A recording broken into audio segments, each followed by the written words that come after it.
തുടക്കം കുറിച്ചുകൊണ്ട് ബഹുമാനപ്പെട്ട സയ്യിദ് എം സൈനുലാബിദീൻ തങ്ങളെ ബുഖാരി തുന്നുകൈ കാസർഗോഡ് മഹാനവറുകൾ കൊടി ഉയർത്തുകയാണ്.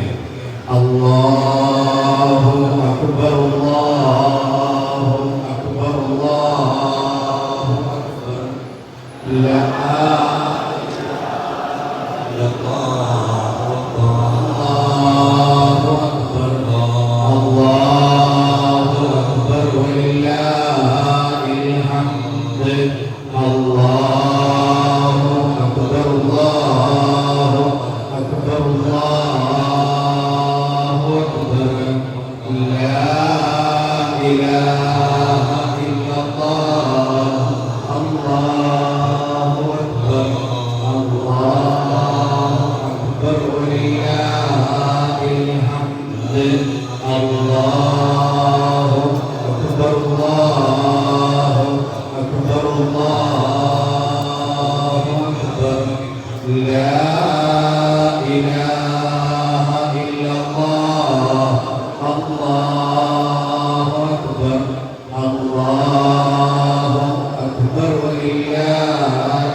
നമ്മുടെ മെയിൻ സ്റ്റേജിന് മുമ്പിൽ വെച്ചാണ് വിശ്വാസികൾ അനുസ്മരണത്തിലും ഫാത്തിഹുൽ ഖുർആനും പകർന്നതിന് വേണ്ടി മെയിൻ സ്റ്റേജിലേക്ക് നീങ്ങേണ്ടതാണ്. ബഹുമാനപ്പെട്ട സാധാരണ പോകുന്നതിന് വേണ്ടി വഴി സൗകര്യപ്പെടുത്തി കൊടുക്കണമെന്ന്